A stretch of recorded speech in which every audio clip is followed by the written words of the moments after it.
بسم الله الرحمن الرحيم.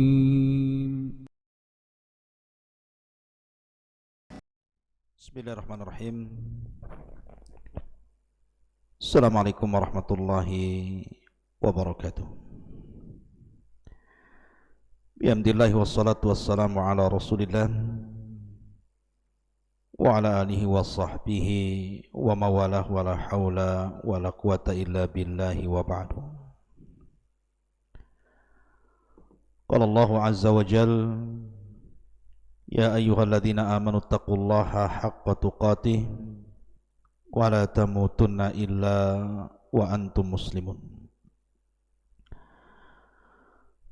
Wa qala sallallahu alaihi wasallam, man salaka tariqan yaltamisu fihi ilma sahhalallahu bihi tariqan ilal jannah. Ma'asyiral muslimin yang dimuliakan Allah Subhanahu wa taala, malam ini tema yang kita akan bahas seputar muqaddimah masuknya tanda-tanda kiamat besar.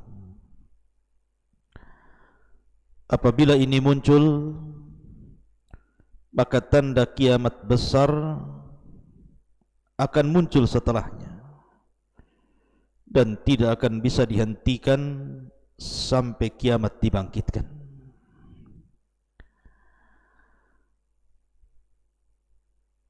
Di mana tema pada malam hari ini yang dimaksud muqaddimah alamat kiamat besar adalah Dhuhurul Mahdi, munculnya Imam Al-Mahdil Muntadhar, imam yang hampir semua kaum muslimin menunggu-nunggu kehadirannya. Dia bukan seorang nabi dan dia tidak memiliki mukjizat serta keanehan-keanehan, akan tetapi kemuliaannya ditunggu setiap manusia dan dirindukan kemunculannya.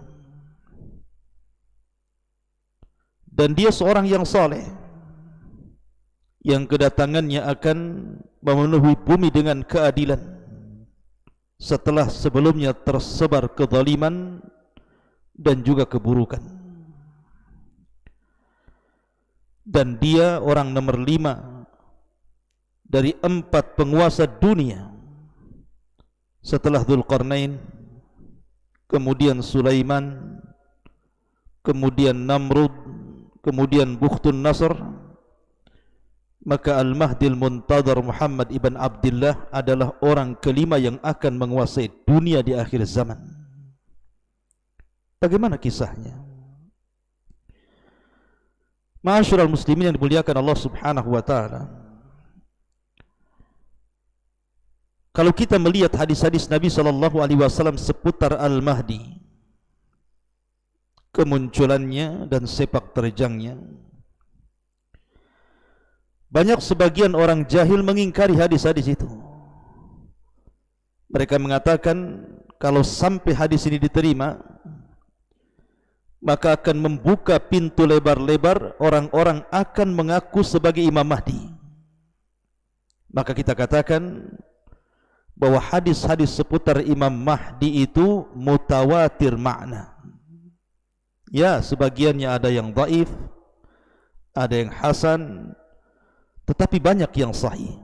Saking banyaknya sehingga ulama menyebutnya mutawatir makna. Ma'asyiral muslimin yang dimuliakan Allah Azza wa Jalla, tentu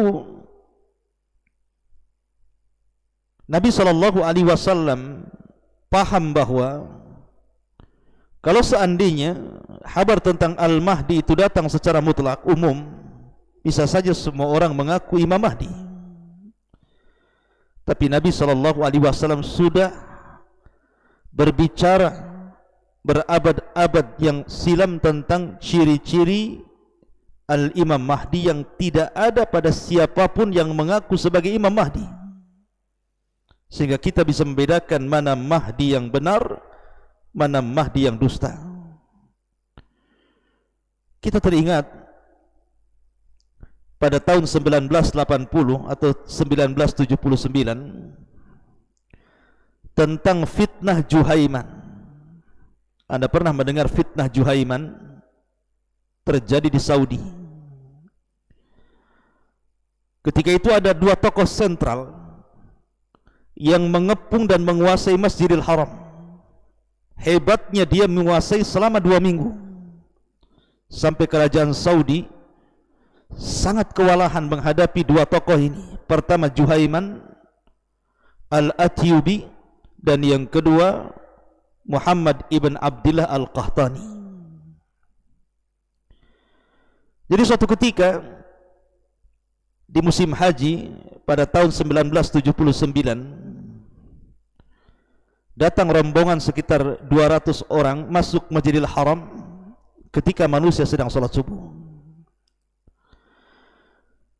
Dan jumlah jemaah haji itu ramai ketika itu, yang sedang sholat subuh di Masjidil Haram mungkin sekitar 50.000 orang. Tiba-tiba selesai sholat, tiba-tiba orang yang namanya Juhaiman Al-Atyubi ini datang ke depan, kemudian mendorong sang imam dan mengambil mic. Tiba-tiba kemudian dia berceramah tentang kedatangan Imam Mahdi. Spontan sebagian manusia kaget karena belum pernah terjadi di haram seperti ini. Tiba-tiba dia mengambil mic kemudian mengatakan bahwa Al-Mahdi yang ditunggu-tunggu telah hadir di sekitar kita.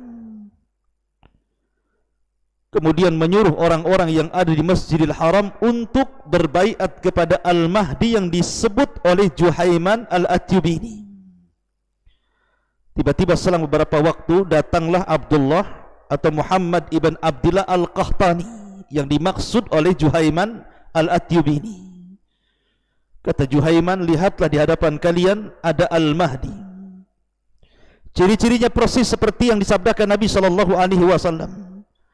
Kemudian dia mengambil tangannya dan berbaiat, disusul dengan para pengikutnya 12 orang ikut berbaiat. Sebagian manusia terdiam, sebagian manusia heran, sebagian manusia bertakbir. Ma'asyiral muslimin yang dimuliakan Allah Azza wa Jalla, tiba-tiba para pengikut Juhaiman ini datang membawa peti ke dalam Masjidil Haram. Rupanya ketika dibuka peti itu isinya senjata semuanya.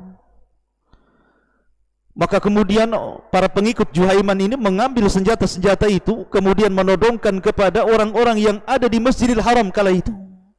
Kemudian sebagiannya naik ke menara-menara, kemudian menguasai Masjidil Haram. Manusia bingung, ada apa ini? Ma'asyiral muslimin yang dimuliakan Allah Azza wa Jalla, dalam tempo 1 jam Juhaiman dan para pengikutnya bisa menguasai Masjidil Haram. Dan orang-orang yang sudah menempatkan diri di menara-menara untuk menembak siapapun yang menyelisihi Al-Mahdi yang dimaksudkan Juhaiman Muhammad ibn Abdillah Al-Qahtani itu. Ketika sampai kabar ini kepada kerajaan Saudi, kala itu ma'asyiral muslimin yang dimuliakan Allah Subhanahu wa taala, maka kerajaan Saudi kemudian mengutus beberapa polisi untuk mencari kabar ada apa sebenarnya terjadi di Masjidil Haram itu. Kemudian baru saja mobil polisi sampai di pintu Masjidil Haram dan mereka keluar, tiba-tiba mereka ditembaki kemudian mati. Akhirnya kemudian pemerintah Saudi mengambil sikap, meminta fatwa daripada Hay'ah Kibaril Ulama menghadapi situasi seperti ini.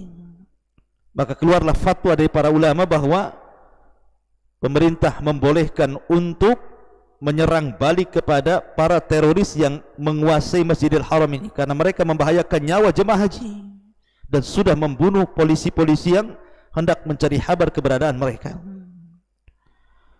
Maka dikirimlah oleh pemerintah Saudi helikopter, pesawat, kemudian mobil-mobil yang bersenjata dan tentara-tentara, dikepungnya Masjidil Haram itu. Kemudian terjadi perang hebat antara pasukan Juhaiman dengan pasukan Saudi ini. Sampai akhirnya kemudian banyak bangunan-bangunan yang rusak Masjidil Haram itu. Karena terdesak, karena dikepung dari atas dan dari bawah, maka pasukan Juhaiman pun kemudian bersembunyi ke bawah Masjidil Haram, ke lorong-lorong yang ada di Masjidil Haram itu. Akhirnya kemudian oleh tentara Saudi dilempari gas-gas air mata, kemudian juga dilempari granat, sehingga akhirnya selama 2 minggu sebagian mereka mati karena tidak ada oksigen, sebagian mati karena kehabisan makanan sehingga tidak makan, sebagian mereka terpingsan. Akhirnya dengan cekatan selama 2 minggu pemerintah Saudi berhasil menguasai Masjidil Haram kembali dan menangkap 63 orang, kemudian dieksekusi. Salah satunya adalah Juhaiman. Ma'asyiral muslimin yang dimuliakan Allah Azza wa Jalla, sebenarnya Juhaiman ini dahulunya adalah tentara dari tentara Saudi, tetapi dia masuk ke oposisi yang selalu mengkritik pemerintah Saudi. Kemudian akhirnya dia pun membuat isu tentang keburukan pemerintah dengan memunculkan satu tokoh untuk dijadikan bahan pemberontakan kepada pemerintah Saudi dengan isu munculnya Al-Mahdi. Berjumpalah dia dengan Muhammad ibn Abdullah Al-Qahtani yang memang ciri-cirinya, fisiknya hampir mirip dengan yang disabdakan Nabi SAW. Setelah kemudian terjadi dialog, dirayunya bahwa engkau adalah Al-Mahdi dan begitu seterusnya, maka Muhammad ibn Abdullah Al-Qahtani mau dibaiat dan dijadikan Imam Mahdi. Pada ini kepentingan Juhaiman. Tapi dari kisah ini, kejadian ini, karena kejadian ini kan terjadi pada tahun 1979 atau 1980, artinya masih baru. Tapi lihat bagaimana dampaknya. Masjidil Haram dikepung, banyak nyawa melayang, banyak yang terluka, jemaah haji ketakutan. Ma'asyiral muslimin yang dimuliakan Allah Azza wa Jalla, kenapa kemudian mereka menjadikan isu Al-Mahdi untuk menumbangkan kekuasaan Saudi? Karena memang kalau kita melihat hadis-hadis Nabi SAW, Al-Mahdi yang kelak akan muncul di akhir zaman adalah sosok yang ditunggu-tunggu kaum muslimin, yang dirindukan kemunculannya. Makanya kemudian orang banyak mengaku Imam Mahdi. Oleh karena itulah maka malam ini sedikit kita akan bercerita siapa Al-Mahdi, di mana munculnya, siapa pengikutnya, bagaimana sepak terjangnya,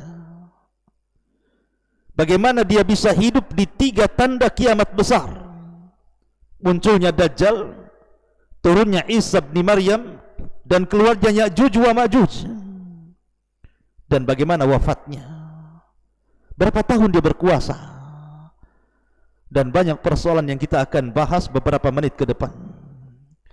Ma'asyiral muslimin yang dimuliakan Allah Subhanahu wa taala, Nabi SAW bersabda dalam hadis Abi Sa'id Al-Khudri radhiyallahu an, yakhruju fi akhir ummatil mahdi yusqihi Allahul ghaitha wa tukhrijul arda nabataha wa yu'til mala sihahan wa takthurul masyiyatu wa ta'dumul ummatu ya'isu sab'an aw thamaniyan ay hijajan. Kata Nabi SAW, pada akhir umatku kelak akan keluar orang yang disebut dengan Al-Mahdi. Dengan sebabnya Allah menurunkan hujan, bumi mengeluarkan tumbuh-tumbuhannya, harta akan dibagikan secara merata, binatang-binatang ternak akan melimpah, umat akan menjadi mulia, dan dia akan hidup selama 7 ataupun 8 tahun. Ada juga yang mengatakan ai hijajan, 8 kali musim haji atau 7 kali musim haji. Bahkan Nabi SAW mengatakan, laulam yabqa minad dunya illa al-yawm la tawwalallahu dhalikal yawm. hatta yab'atsallahu rajulan min ahli baiti yuwati'u ismuhu ismi wasmu abihi isma abi yamla'ul arda qistan wa adlan kama muli'at zulman wa jawra. Kata Nabi SAW, kalau seandainya tidak ada di dunia ini yang tersisa kecuali hanya tinggal satu hari, tentu satu hari itu akan Allah Subhanahu wa ta'ala panjangkan sampai dibangkitkan kepada mereka seorang laki-laki dari keturunanku, namanya sama dengan namaku Muhammad, dan nama bapaknya sama dengan nama bapakku Muhammad ibn Abdullah, dan dia akan memenuhi keadilan di permukaan bumi yang sebelumnya telah dipenuhi dengan kezaliman dan juga kerusakan. Bahkan Nabi SAW mengatakan, la tadhhabud dunya hatta yamlikal arab rajulun min ahli baiti yuwati wa ismahu ismi. Tidak akan hilang dunia ini sampai seseorang bisa menguasai bangsa Arab dan dia adalah keturunanku yang namanya mirip dengan namaku. Ma'asyiral muslimin yang dimuliakan Allah Azza wa Jalla, dari hadis-hadis ini maka muncullah banyak pandangan para ulama ataupun para pakar atau para peneliti sekitar Al-Mahdi.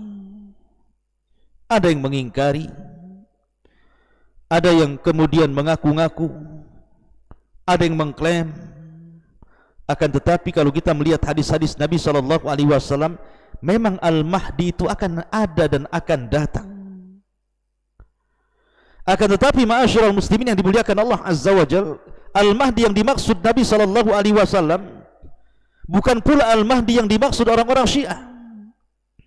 Kita ahli sunnah wal jamaah mengatakan bahwa namanya sama dengan nama Rasul Muhammad dan nama bapaknya sama dengan nama bapak Rasul, maksudnya Abdullah, namanya Muhammad ibn Abdullah. Tiba-tiba muncul nama yang menyelisih hadis Nabi SAW yang bernama Muhammad Hasan al-Ashkari. Muhammad Hasan al-Ashkari yang diklaim orang-orang Syiah ketika bayi karena takut dibunuh kemudian disembunyikan di sebuah gua di Sirdab, Irak. Kemudian dia akan bersama manusia, mengikuti manusia, dan akan terus bersama manusia sampai Allah akan keluarkan nanti di akhir zaman. Muhammad Hasan al-Ashkari, keturunan Husain ibn Ali ibn Abi Talib.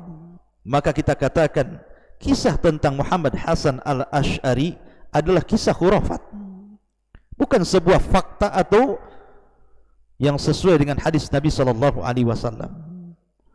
Karena Imam Mahdi yang kita kehendaki adalah namanya Muhammad ibn Abdullah, dan dia Al-Hasani, keturunan Hasan, Al-Alawi, keturunan Ali bin Abi Talib radhiyallahu an. Dan sudah wajar bahwa Imam Mahdi itu keturunan Hasan, bukan keturunan Husain, karena ada sebabnya. Sebabnya adalah ketika Hasan berkuasa 6 bulan lamanya, menggantikan posisi ayahnya, dan dia Khulafaur Rasyidin yang terakhir menggenapkan angka 30 yang disabdakan Rasul. Dia serahkan kekuasaannya kepada Muawiyah sampai tahun itu disebut tahun jamaah. Maka sebagai balasan, al-jaza'u min jinsil amal, balasan itu disesuaikan dengan amalannya, jazaul ihsan ilal ihsan, maka keturunannya kelak akan diberikan kekuasaan yang mampu menguasai dunia.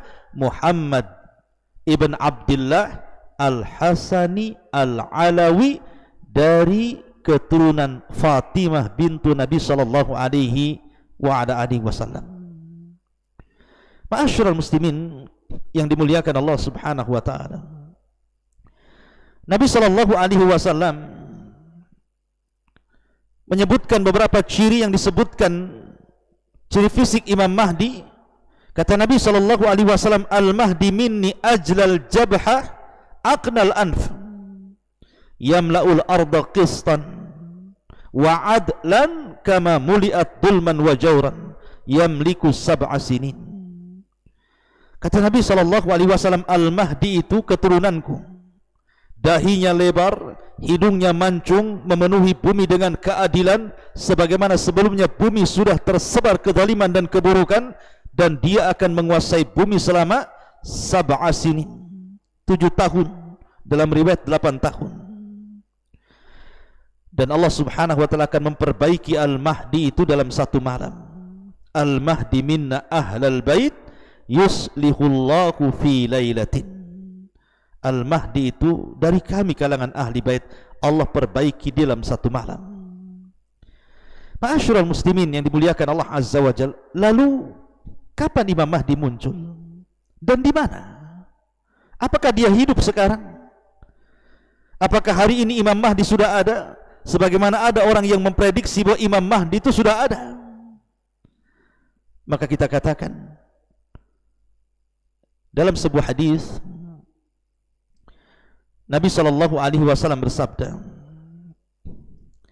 yakunu ikhtilafu inda mauti khalifatin fayakhruju rajulun min ahli al-madinati hariban ila makkah fayatihi nasun min ahli makkah fayukhrijunahu wa huwa karihun fayubayi'unahu baina ar-rukni wal maqam wa yub'atsu ilaihi ba'thun min asy-syami fayuqsafu bihim bil baida baina makkah wal madinah fa idza ra'a an-nasu dhalik atahu abdalus syam wa asaibu ahli al-iraq fayubayi'unahu baina ar-rukni wal maqam thumma yansha'u rajulun min Quraisyin akhwaluhu kalbun fayab'athu ilaihim ba'than fayadharuna alaihim wa dhalika ba'thu kalbin wal khaybatu liman lam yashhadu ghanimata kalbin fayaqsimul mala wa ya'malu fin nasi bi sunnati nabiyyihim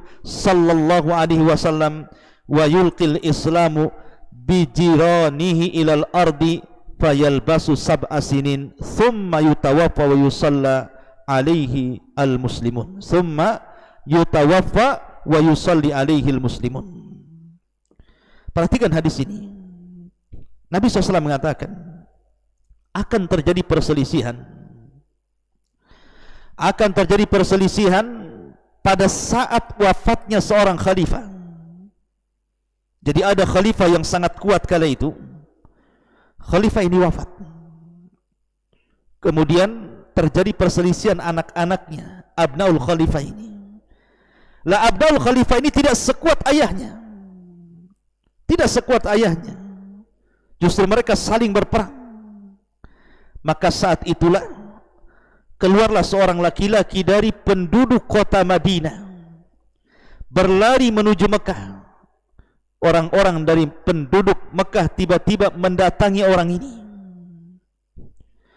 Kemudian mereka pun mengeluarkan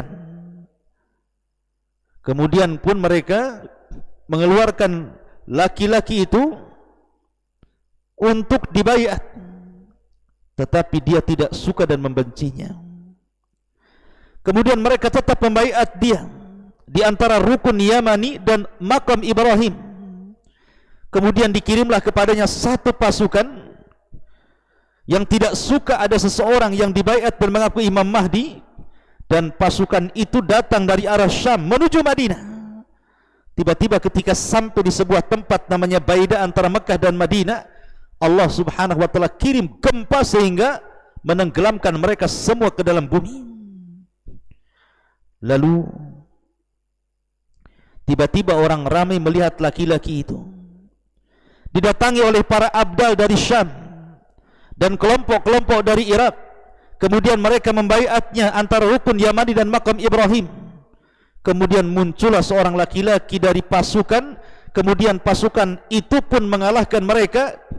Itu adalah pasukan suku Kalb, dan adalah suatu kerugian bagi sesiapa yang tidak mempersaksikan ghanimah dari Kalb. Kemudian beliau Al-Imam Mahdi berusaha mengamalkan di tengah-tengah manusia sunnah Nabi SAW, menyebarkan Islam ke seantero dunia, dan beliau Al-Mahdi akan tinggal selama 7 tahun lalu meninggal dunia dan disolatkan oleh kaum muslimin. Hadis ini oleh sebagian para ulama ada yang mengatakan sahih dan ada yang melemahkannya. Seperti Syekh Albani rahimahullahu taala melemahkan hadis ini. Tapi sebagian ulama yang lain seperti Al-Imam Al-Haytami dalam kitabnya Majma'ul Zawaid mengatakan hadis ini diriwayatkan oleh Al-Imam At-Tabrani dalam Mu'jam Al-Awsat dan para perawinya adalah para perawi hadis yang sahih. Baik, dari hadis ini kita tahu bahwa Imam Mahdi itu muncul di Mekah ataupun Madinah. Ma'asyiral muslimin yang dimuliakan Allah Subhanahu wa taala. Dan Imam Ibnu Katsir rahimahullahu taala ketika menyebutkan hadis ini mengomentari bahwa wa yu'ayyidu bin nas atau wa yu'ayyadu bin nasi anna ahlal masyriqi yansurunahu, dan dikuatkan dengan nas yang jelas bahwa orang-orang yang datang dari timur Irak dan juga Syam, merekalah akan menjadi para penolong Al-Mahdil Muntadhar Muhammad ibn Abdullah Al-Hasani Al-Alawi min auladi Fatimata bintu Rasulillah sallallahu alaihi wa ala alihi wasallam. Ma'asyiral muslimin yang dimuliakan Allah Subhanahu wa taala. Kita tahu bahwa ketika Imam Al-Mahdi membawa pasukan kemudian membuat kekuasaan dan berdirinya khalifah di Baitul Maqdis, maka Nabi SAW mengatakan imaratul Baitul Maqdis kharabu Yathrib. Ketika kekuasaan kaum muslimin tegak di Baitul Maqdis, maka robohlah kota Madinah dan semua akan terpusat di situ.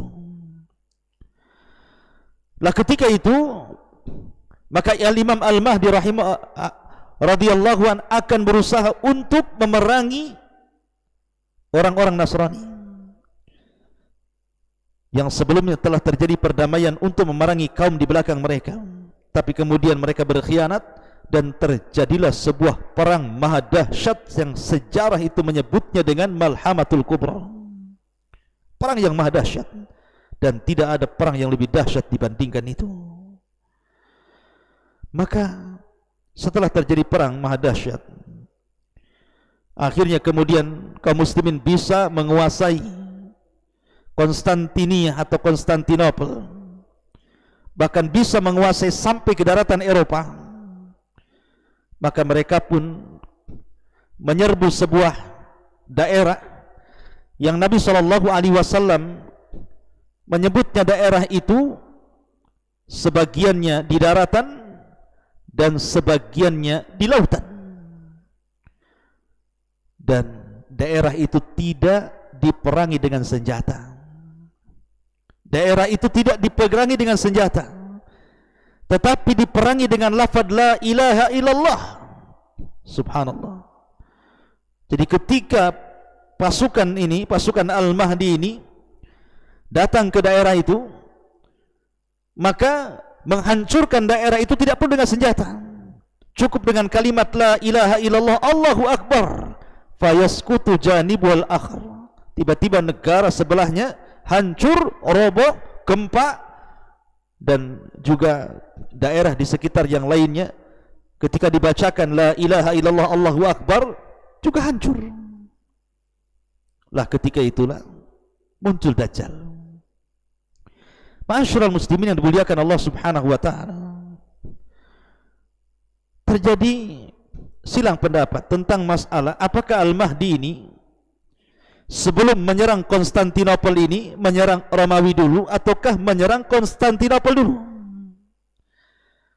Maka dalam hadis Nabi SAW, Nabi SAW ditanya tentang antara dua negara ini. Ya Rasulullah, wahai Nabi SAW, ayyu madinatin tuftah awalan, kota mana yang lebih dahulu akan dibebaskan, apakah Konstantinopel ataukah Rum, bangsa Romawi?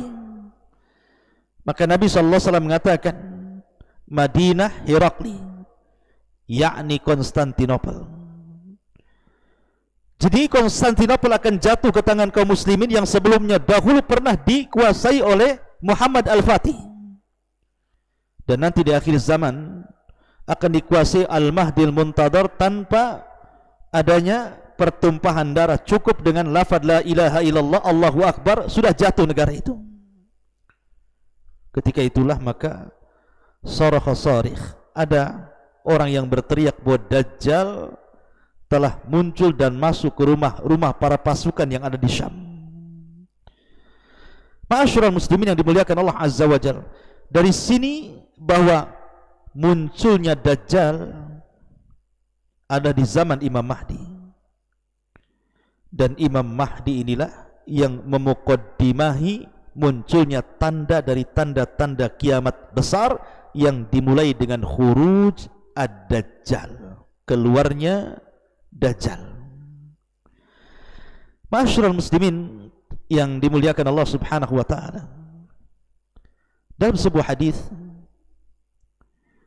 ketika Nabi SAW menjelaskan bagaimana fitnah Dajjal, bahwa Dajjal ini memiliki kekuatan yang luar biasa, bahkan memiliki para pengikut yang luar biasa. Di antara para pengikut Dajjal adalah Yahudi Al-Asfahan. Yahudi Al-Asfahan yang disebutkan oleh para ulama, Yahudi Asfahan atau disebut dengan Yahudi Iran, itu akhtar al-Yahud fil alam, sejahat-jahatnya Yahudi di alam semesta, sebahaya-bahaya Yahudi di dunia itu namanya Yahudi Asfahan. Makanya wajar Nabi SAW langsung membuat nas dalam hadis Nabi SAW bahwa di akhir zaman Dajjal ini akan diikuti oleh 70.000 Yahudi Asfahan, karena mereka Yahudi paling buruk dan Yahudi paling jahat. Lalu kenapa pula kemudian Yahudi ini berkumpul di Iran? Kenapa pula tidak di Israel hari ini? Kenapa kemudian Dajjal harus ke Iran dan bergabung dengan orang-orang Yahudi Asfahan dan menjadi pemimpin mereka?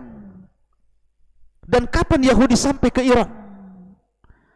Ma'asyiral muslimin yang dimuliakan Allah Azza wa Jalla, ada yang mengatakan bahwa Yahudi masuk Iran itu sudah lama, jauh sebelum penanggalan Masehi ada, di zaman Bukhtun Nasr, ketika Yahudi menyerang Palestina dan menghancurkan kota sehancur-hancurnya, kemudian membawa orang-orang Yahudi menjadi tawanan ke Babil, Irak. Setelah bertahun-tahun, akhirnya kemudian Babil pun dihancurkan oleh orang-orang Furus, orang-orang Persia. Lah Babil ini akhirnya kalah dan hukumnya kemudian hukum Persia. Lah orang-orang Persia inilah yang kemudian membawa orang-orang Yahudi sampai di Iran, dan sampai hari ini seolah-olah memang Nabi SAW sudah diberikan wahyu oleh Allah Azza wa Jalla. Memang Yahudi akan ada di situ dan akan menjadi para pengikut Dajjal, karena memang sudah ada perkampungan Yahudi di Iran itu. Makanya kenapa antara Syiah dengan Yahudi itu ada erat kaitan, karena Syiah pun pendirinya adalah seorang Yahudi, Abdullah ibnu Sabah. Ma'asyiral muslimin yang dimuliakan Allah Azza wa Jalla, lah belum lagi kemudian para pengikutnya adalah orang-orang kafir secara umum, kemudian orang-orang munafik, kemudian orang-orang yang wajah mereka bulat seperti orang-orang Tatar, Mongolia dan yang sejenisnya, kemudian orang-orang Arab jahil, kemudian para wanita, dan banyak. Nanti kita akan buat tema khusus tentang Atba'ud Dajjal ini. Tapi yang jelas bahwa pasukan besar itu tidak mungkin dikalahkan oleh Al-Mahdi, sehingga Al-Mahdi terdesak kemudian harus lari dan bersembunyi, sampai akhirnya mereka pun semakin terpojok, kemudian terdesak, sampai kemudian mereka membuat camp di Bukit Tur, dan mereka tidak berani turun. Dan mereka sudah memprediksi kalau mereka tetap bertempur pasti mereka akan mengalami kekalahan. Maka mereka lebih baik mundur bersembunyi sampai akhirnya terjadi kelaparan yang dikatakan kepala sapi jauh lebih baik dibandingkan emas dan harta rampasan perang, saking kelaparannya. Ma'asyiral muslimin yang dimuliakan Allah Azza wa Jalla, lah ketika itulah maka Al-Mahdi membuat sebuah keputusan. Kalau mereka tetap berada di bukit itu, tentu mereka akan mati sia-sia. Mereka harus mati dalam posisi syahid. Maka sepakatlah para tentara Al-Mahdi itu untuk menyerang pasukan Dajjal setelah sholat subuh keesokan harinya. Setelah kemudian datang waktu subuh, kemudian dikumandangkan azan, tiba-tiba langit gelap. Tiba-tiba ada cahaya dari langit. Rupanya mereka melihat dengan kedua mata mereka Isa bin Maryam turun diapit dengan dua malaikat, di mana rambutnya basah dan dia memiliki hawa di mulutnya yang akan membunuh setiap orang-orang kafir sejauh mata memandang. Turunlah Isa bin Maryam, kemudian bergabung dengan tentara Al-Mahdi Al-Muntadhar. Pertanyaannya, siapa yang memimpin perang? Siapa yang memimpin kaum muslimin kala itu? Al-Mahdi kah? Ataukah Isa bin Maryam? Ma'asyiral muslimin yang dimuliakan Allah Azza wa Jalla, kita tahu bahwa ketika Isa turun, mereka siap-siap qomat dan hendak melaksanakan salat subuh. Isa sudah dikenal ciri-cirinya karena hadis-hadis Nabi sudah menjelaskannya, sehingga Al-Mahdi langsung kenal dan mengatakan, taqaddam ya ruh Allah, silahkan wahai ruh Allah, Anda menjadi imam. Tapi Isa paham siapa dirinya, dia bukan seorang nabi lagi.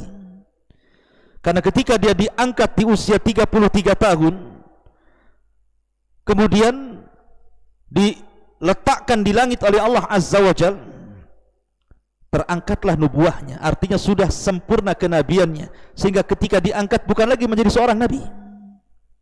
Dan di akhir zaman dia turun bukan jadi seorang nabi, tapi memang ada tugas yang Allah Subhanahu wa taala tugaskan kepada Isa. Pertama, membunuh Dajjal. Yang kedua, berhukum dengan hukum keadilan. Yang ketiga, mematahkan salib, membunuh babi, dan begitu seterusnya.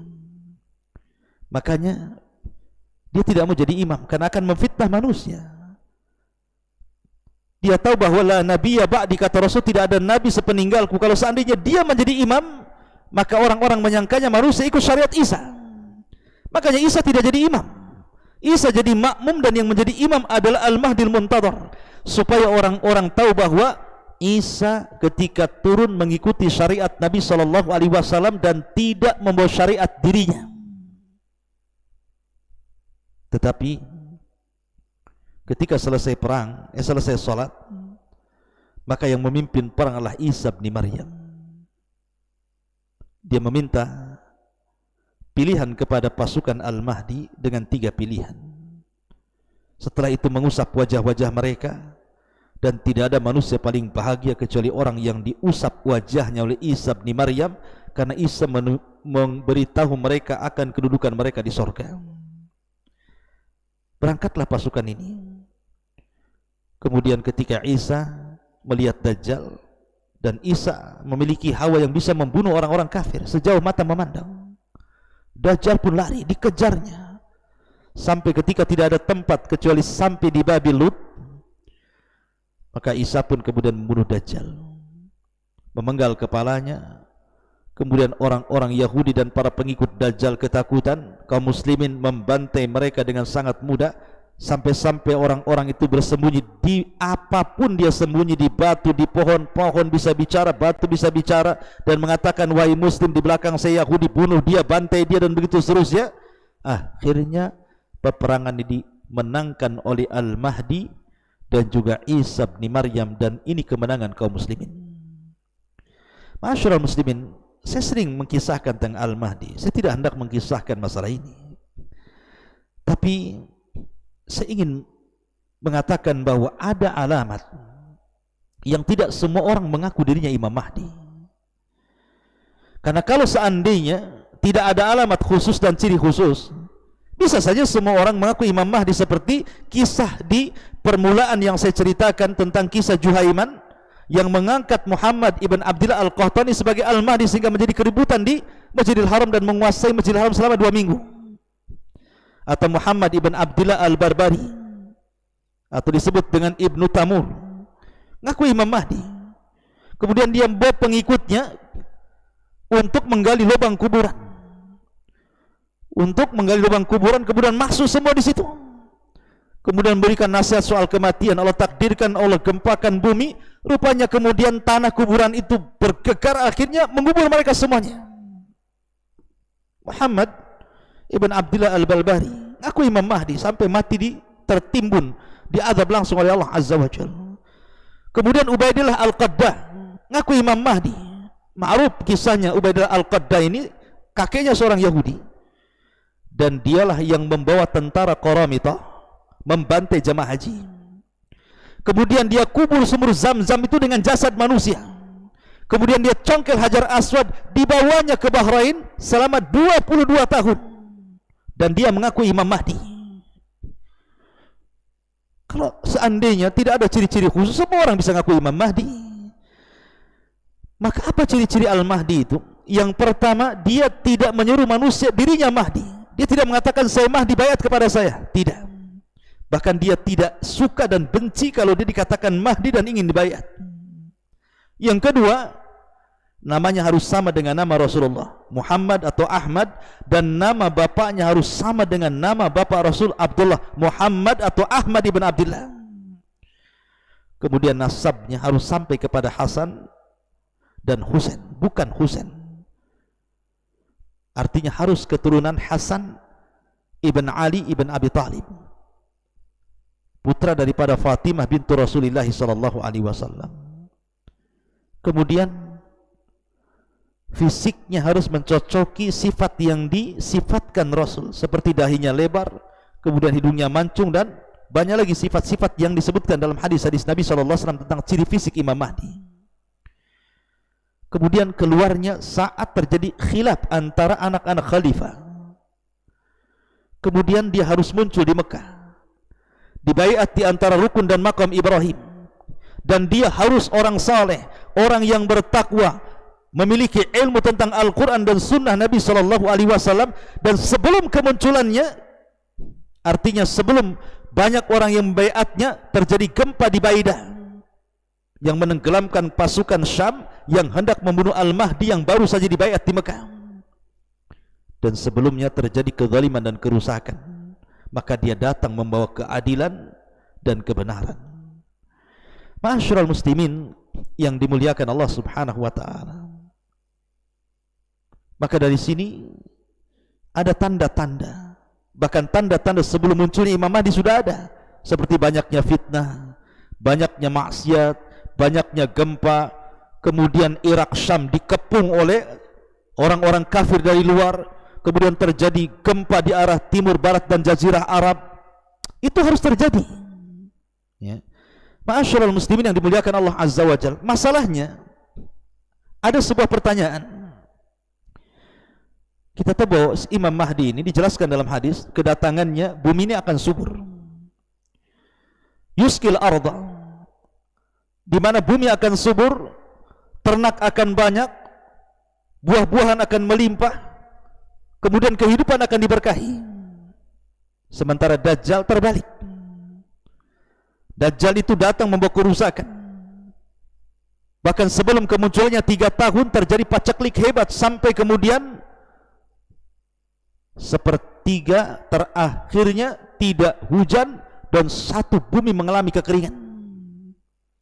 Supaya Dajjal bisa merayu manusia, siapa yang mengikuti dia, dia akan hijaukan buminya. Sementara Imam Mahdi dan Dajjal ini satu zaman. Seolah-olah tidak bisa ditemukan yang satu mengatakan kalau ini muncul akan hijau, kalau ini muncul akan kering. Lalu bagaimana cara menjamaknya? Maka ulama mengatakan bahwa 3 tahun kekeringan sebelum kemunculan Dajjal ini itu datang duluan. 3 tahun pertama sepertiga langit ditahan, sepertiga bumi pun ditahan. Tahun kedua 2/3 langit ditahan, 2/3 bumi ditahan. Kemudian tahun ketiga semua langit ditahan, bumi ditahan, sehingga terjadi kekeringan hebat. Ya, itu tahun sebelum Imam Mahdi muncul. Tapi setelah Imam Mahdi muncul, maka bumi akan menjadi hijau, akan berkah, sampai akhirnya munculnya Dajjal, kemudian membawa kerusakan di permukaan bumi, keanehan macam-macam. Akhirnya banyak orang yang terfitnah agamanya, dan tidak ada yang selamat kecuali yang Allah rahmati keimanannya. Ma'asyiral muslimin yang dimuliakan Allah Azza wa Jalla, inilah di antara sekilas tentang kisah Al-Mahdil Muntadhar. Subhanakallahumma bihamdika asyhadu an la ilaha illa anta astaghfiruka wa atubu ilaik. Allahu ta'ala alam. Assalamualaikum warahmatullahi wabarakatuh.